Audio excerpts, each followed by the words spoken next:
முகூர்த்த நேரம் கடந்து போறதுக்குள்ள நிச்சயதார்த்தம் ஆரம்பிக்க.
தேவி, அன்றைக்கு நீ மற்ற கன்னியருடன் நாகலோகத்திற்கு ஏன் வரவில்லை? நாகராஜா, எல்லோரோடும் சேர்ந்து நானும் நம் உலகிற்கு வராது போனதற்கு காரணம், சந்திர கிரகணம் பிடித்த சமயம் பார்த்து தந்திரன் என்னை பஸ்மமாக்குவதற்கு அக்னியாக சூழ்ந்து கொண்டான்.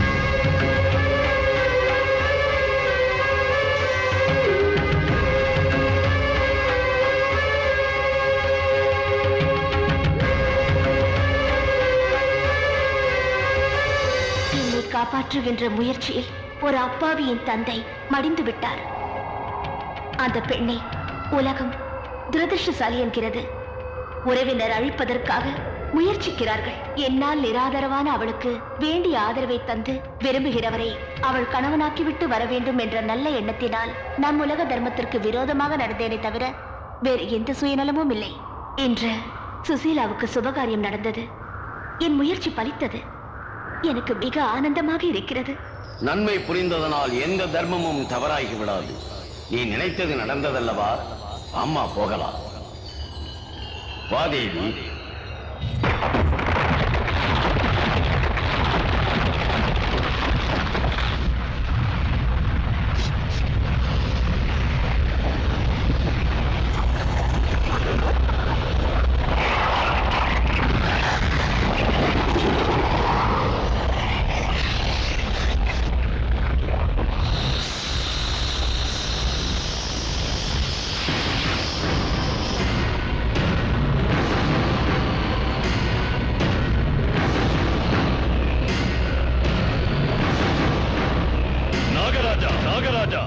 கடமை மீறிய இந்த தேவியை மீண்டும் உன் உலகத்திற்கு வர சொல்லி எதற்கு ஆணையிட்டாய்? இவளுக்கு ஒரு நியாயம், எனக்கு ஒரு நியாயம் என்று விதவிதமாக எழுதினாயா உன் உலகத்தில்? ஏன் நடத்தை பிடிக்கவில்லை என்று, துஷ்ட சக்திகளை பூஜித்தேன் என்று, நம் உலக தர்மத்தை மீறினேன் என்று, இந்த தேவி வார்த்தையை நம்பி உன் உலகத்தில் இருக்க அருகதை இல்லை என்று என்னை இருட்டு உலகத்தில் தள்ளி அங்கேயே வாழ வேண்டும் என தண்டனை அளித்தாய். நாகராஜா, பிறகின்று நம் விரோதியான அற்ப மனிதர்களோடு கலந்து பழகி பின்னில் பிணைந்து மது உண்ட வண்டு போல் மதிமயங்கி கிடக்கிற இந்த தேவியை ஏன் தண்டிக்கவில்லை? சொல். இவளையும் பாதாளத்தில் தள்ளு. அங்கே இவளை என் அடிமையாக்கிக் கொள்கிறேன். என் மோகம் தீரும் வரைக்கும் அனுபவிக்கிறேன். மூடுவாய். தண்டனை அநீதிக்கே தவிர நீதிக்கல்ல. இன்றைக்கு தேவி ஒரு பெண்ணாக இருந்து மற்றொரு பெண்ணுக்கு செய்த உதவியை நான் பாராட்டுகிறேன். பெரிய நீதி பேசுகிற நாகராஜா, தேவி மீது உனக்குள்ள பாரபட்சத்தோடு இவள் குற்றத்தை மறைத்து புகழாரம் சூட்டுகிறாய். எத்தனை காலம் இந்த தேவியை பழி வாங்க வேண்டும் என முயற்சித்து தோற்று போனேன். இப்போது சரியான அவகாசம் கிடைத்தது. இந்த தேவிக்கு நான் தண்டனை அளிக்காது போனாலும் அவள் மனதிற்கு வேதனை அளிக்கிறேன்.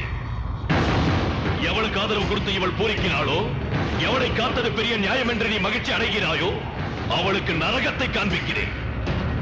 அவள் கதையை இந்த தேவியின் கண்ணீரில் கரைக்கப் போகிறேன், பார்த்துக் கொண்டிரு. என் ஆதரவில் இருக்கையில் சுசீலாவின் மீது உன் நிழல் கூட விழாது. ஆஹா, நீ அந்த லோகத்திற்கு சென்றால் இந்த லோகம் நினைவிருக்காது என்று மறந்து போய்விட்டாயா?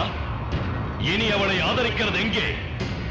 அவளை சாம்பலாக்கி அந்த சாவு செய்தியை உன் உலகம் கேட்கும்படி செய்கிறேன்.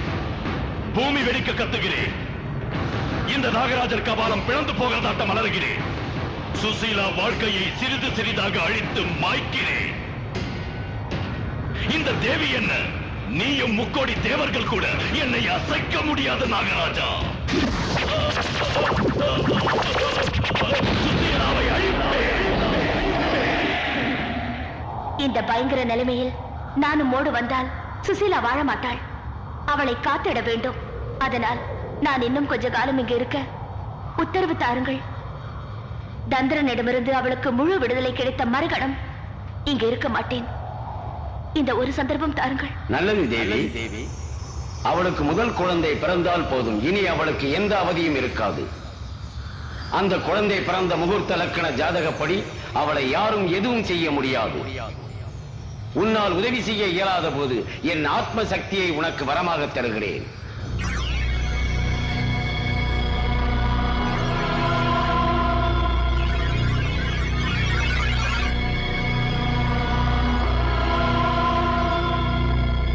இது ஒரே ஒரு முறை மட்டுமே உனக்கு உதவி செய்கிறேன். அந்த குழந்தை பிறந்து அவளது அவதிகள் முடிந்த மறுகணம் நீ நம் உலகிற்கு வர வேண்டும்.